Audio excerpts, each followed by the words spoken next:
So let's look at how muscle spindles and Golgi tendon organs might operate in a coordinated fashion during muscle activity. And let's begin by considering what happens when a muscle is stretched against some kind of load that's being applied. So here the muscle is lengthening, and so there's going to be an increase in activity in our muscle spindle afferents as this muscle is stretched. Okay? Now, while that stretch is happening, there's really not much change in the afferent activity derived from the Golgi tendon organ, because again, the Golgi tendon organ is not so much sensitive to a change in muscle length, it's sensitive to the active contraction of the muscle. And so far, this is a passive stretch of a muscle. So that's going to activate the muscle spindle afferent, and it's not going to activate much at all the Golgi tendon organ afferent. However, if we were to now actively contract that muscle by stimulating the alpha motor neuron, what we find is that the muscle is now contracting against that load, it's getting shorter, and if we didn't fill in that muscle spindle afferent by also activating the gamma motor neuron, notice that this muscle spindle now relaxes, and as the muscle is getting shorter, there is a drop in afferent activity derived from the muscle spindle. So this active contraction is going to unload the muscle spindle. However, this active contraction provides exactly the stimulus that will drive afferent activity in the Golgi tendon organ. So as this muscle is getting shorter, there's now a dramatic increase in the output from the Golgi tendon organ.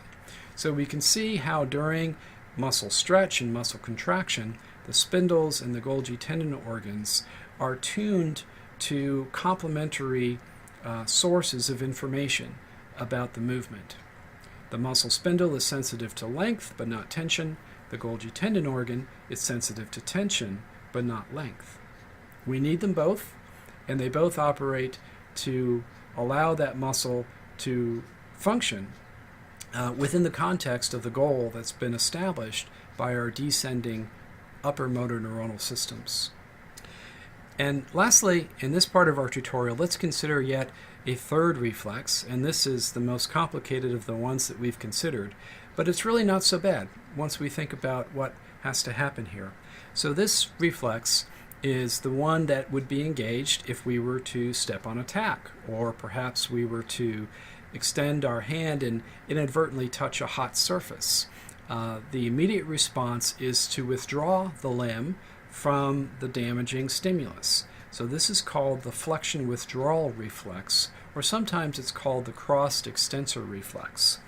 And while the circuitry involved here looks rather daunting at first glance, I'm going to suggest that it really makes perfect sense if we consider the behavior and what must be coordinated in the central nervous system in order to produce the desired result, which is the withdrawal of the limb from the potentially harmful stimulus.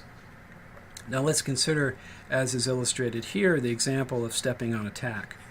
Okay, so the cutaneous receptor in question here is going to be a free nerve ending supplied by, let's say, our A delta fiber. So this is going to be an example of a first pain signal coming from an A delta fiber that's transmitted into the central nervous system. And notice what happens. There is the distribution of this incoming sensory signal to a set of interneurons. Well, why does this need to be so complicated? Well, for very good reason. Think of what would be a desired outcome of this sensory stimulus being transmitted into the central nervous system. What we would want to do is we would want to increase the activity of the flexor muscles on the side that encountered the tack. And in order to facilitate the withdrawal of the limb, we are going to want to decrease the activity of the extensor muscles on that very same limb. Now, if we have any hopes of maintaining a standing posture while we withdraw our foot from the tack, we're going to want to do exactly the opposite on the other side of the body. That is, we're going to want to increase the activity to the extensor muscle and decrease activity to the flexor muscle. Now, if you just understand what's going on with the limbs, then I think you can infer what the circuitry must be like in the spinal cord to achieve these goals, knowing that there is what we call polysynaptic activation in the circuitry of the spinal cord. That simply means we have a number of synapses involving several different kinds of interneurons that are interposed between the incoming sensory signal via the A delta fiber and the outgoing motor signal being derived from the alpha motor neurons. And these interneurons need to be, some of them need to be excitatory, some of them need to be inhibitory. In order to activate the appropriate muscles, there needs to be excitatory interneurons linking the sensory signal to the alpha motor neuron. We need to excite the flexor muscles in the ipsilateral limb, that is the limb that encountered the attack.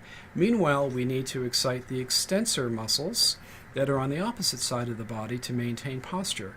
So that must mean that some of these interneurons must actually span the midline and allow incoming information from one side of the spinal cord to impact the output on the opposite side of the spinal cord.